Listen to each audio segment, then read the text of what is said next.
All right, YouTube, how you doing? Welcome back to the channel. We got MLB picks today. Vacation everywhere in the Fadecation shirt here from fademe.store. A little late recording, but yeah, we are on vacation. We'll get this video out no matter what here. We got two games here today. We do have game number 3 of the NLCS, and then we're looking at game number 4 of the ALCS. We'll give you our leans on both the money line, the run line, as well as the total in these games, but all my final plays, what I'm actually going to be rolling with myself, are going to be in the pin comp. We had the under in the ALCS game last night. That game finished like 1,000,000 to 1,000,000, so the under did not hit. But a couple nights ago, we didn't get to recap it because we pre-recorded that other video, but we did go 2-0. So 2-1 in our last 3. We'll take it. As bad as MLB has been as of late, we will take that. But yeah, guys, before we get into the picks, hit that subscribe button, hit that like button. Hopefully the recording, we did pick up a couple things to make on the road recording a little bit better. We got a webcam that we're using, a light, as well as this lav mic here,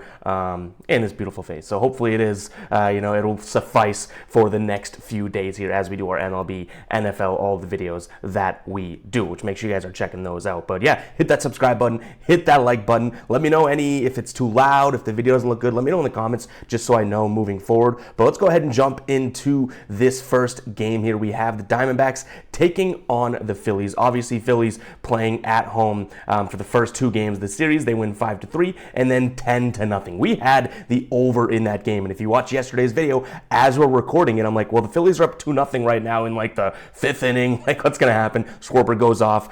They end up scoring 10 or 8 more runs, and they hit the over themselves, winning 10-0. I think this series now, I might put the Ev jinx on it, right? But I think the series is over. I think it was pretty much over from the first pitch. Give me the Phillies today. Ranger Suarez on the mound. They're at -130. The team is 5-0 in his last 5 starts here.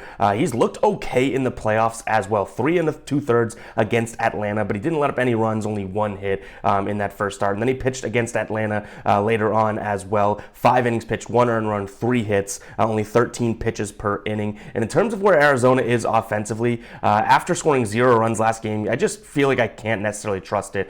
They had been hitting well against lefties here, and Ranger Suarez is a lefty. They're batting .276 in their last 5 here with a .344 on base percentage, which may worry you, may say, okay, well, they bat lefties pretty well, right? But the Phillies batting righties trumps it all together here. And on the mound for Arizona today is going to be Brendan Pfaadt, and he is a righty here, and I just don't trust him as far as I can throw him. That may be pretty far, but nonetheless, just have not really been able to get a beat on him this entire season since he came up, and just overall as of late, I don't really believe in him, even though he's looked okay in the playoffs. He had that one, it was in the divisional, bad game against Milwaukee, but then he pitched really well against the Dodgers. But nonetheless, he's not a guy that's going to give you a lot of innings. And if we have to go to the bullpen here, I think that the Phillies are in an even better spot as their last 3, 2.95 ERA with a 1.3 whip here. But the Diamondbacks 4.35 ERA with a 1.55 whip in their last 3. So if this gets to the bullpen, if Pfaadt can't give them a bunch of innings, then I think this one is a hook, line, sinker over with here. Phillies against righties, 294 average, 7.5 hits per 9, 7 runs per 9, 382 on base percentage, averaging almost 3 extra base hits against righties as well. And yes, 3, almost 2.8, 3 home runs against righties as well. So you just cannot fade that Phillies offense. Now the total is up there at 9. It's a little too high for me. I think I end up passing on the total today, to be completely honest, just because it is high. If this was like it was for the first couple games, 7, 7.5, I'd be all over this because you can't really fade the Phillies offense right now, right? And if you did, you'd have to do it with a PH because the Phillies. Good one, right? But I just can't really look at this and say, well, 9 is too high or too low. So I'm kind of passing on it. I think they put it in a decent spot here. Again, if it was around 8, I'd be looking at the over. Now that it's 9, or I should put it like this. If it's 9.5, I'm thinking under. If it's 8, I'm thinking over. So I'm really thinking, I guess there's 9 runs scored in this game altogether, right? So I'm going to go ahead and pass on the total. If I had a gun to my head, I think it's kind of silly to pull the trigger on unders with this Phillies team in the way that they're playing right now. So that should put it into perspective, I guess, if we had to make a play, if you need something to throw into your parlay, I guess give me the over, but I'd love to bump that down to 8.5 or 8 if you can get an alternate total on that. So Phillies money line, slightest of slight leans on the over. I'm pretty much passing on the total, but final plays will be in the pinned comment if anything changes. Most likely will have the Phillies money line in there, even if they lose this game. I think we bet Phillies for the remainder of the series and stay profitable with them. That's probably the strategy because I think they're winning the series no matter what. Again, knock on wood. I think that I could be putting the Ev kiss of death on this one, but Phillies just seem like the better baseball team. All right, next game up here we have the Texas Rangers taking on the Houston Astros in this one. Houston getting the win last night in Texas, which is interesting there. But I will say this series we haven't had the best of beat on. We can admit that, right? The reads we've had on these games haven't been all that great, so I'm a little more hesitant to throw anything out as a final play in this game, but we'll still talk through it here. Right now, Texas just barely favored at -115 at home, total sitting at 9.5, which I will say I'm probably end up leaning the under just because that is still kind of high. They did score 8, it was 8-5 last night. I get it, but it's still a high score for playoffs, but you have two of the better offensive AL teams overall playing right now, especially when the Astros get hot offensively, right? But nonetheless, Andrew Heaney on the mound for Texas. He's looked good in the playoffs so far here. He hasn't had the best track record this season against Houston. Now, he did have, or I guess you should say in his last 3, right?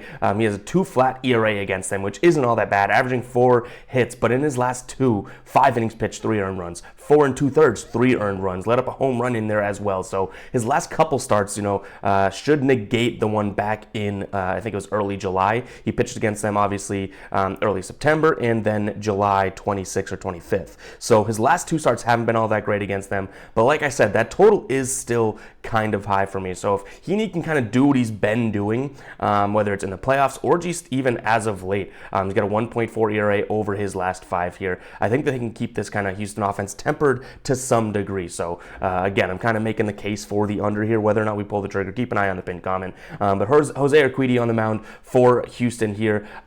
This guy is the most confusing pitcher to me. Sometimes he looks good. Sometimes he looks bad. He hasn't pitched against Texas this season, but last year, I guess in his last 3, we're looking at a 3 flat ERA, let up 3 home runs last time he saw them through 5 innings, so really hasn't batted all that well or pitched all that well against Texas in the past.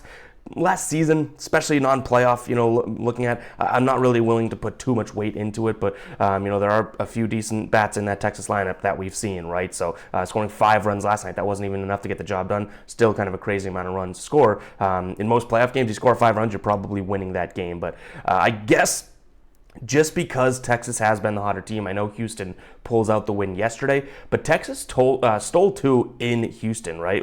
That says something. I think I lean towards Texas in this spot. I just believe in the offense a little bit more. Now, they're going up against a pitcher, like I said, that they kind of shelled last time out, so it kind of, I guess, sucks to say it like that, especially when he is a righty. Texas has struggled just a little bit against righties comparably over the last 5. 230 average here, but that's not really what they're capitalizing on. They're not hitting. They are, don't get me wrong, but the reason they're putting up these big runs and whatnot is not because they're hitting for average in the playoffs altogether. Averaging almost 2 extra base hits per righties per 9, averaging almost 6 runs per 9 against righties, 7 hits, 325 on base percentage. This is just a team that is making clutch hits when they need to. Yes, it's hard to say this all after a loss last night, but again, 8-5, not the worst game in the world offensively from them. Javier, I think, only pitched just a little over 5 innings as well, so nonetheless, guys, give me the under as a slight lean in this one, and then Texas on the money line. I'll be transparent, as I always am with you guys. I don't know necessarily what from this game becomes a final play. It's a little tough for me to feel confident going into this one because we haven't really pegged this series well at all. We're just starting to get back into MLB winning 2-1 in our last 3, because I think before that we were 4-7 in our last 11. We were tough, right? Fade me was in full effect. But I do think that this is just a Texas team that seems like they have a little bit of an it factor. They're more meant to be, and I hate betting on things like that, but they're more meant to be in the spot than even the Astros may be. That offense, you can't really knock it right now. The bullpen's pitching better than, I guess last night wouldn't be the biggest indicator. Well, I guess it could be. That was a all-around, Houston's going to score a bunch of runs no matter what. But the Texas bullpen's starting to look okay, and that's all they need, really, if their starter's going to pitch well. But yeah, yeah, give me the under in this one. I don't really mean to say the Texas bullpen's looking okay. Like, they're a little bit worse than okay, but as long as they don't stink, that could be the way Texas kind of makes it all the way. But guys, it's going to wrap it up. Keep an eye on that pinned comment for obviously my final plays here. Phillies, you could even go down there right now at the time of you watching this, and it's just Phillies money line. Like, there's only 2 games on. We don't want to be too crazy, right? We're on fire in the NFL. I think our last, we're in like a, there's an 11-1 NFL run right now between Sunday and then Monday night. So yeah, we could focus where the winners are, right? Win where the winners are. So keep an eye on the pinned comment, guys. We're not forcing anything in the playoffs anymore, as you shouldn't be either. As the games get more and more intense, more and more competitive, you don't want to force anything on just a 1-game slate or 2-game slate. So yeah, that's what I got for you guys. If you're still watching at this point, go ahead and comment 10. Let me know.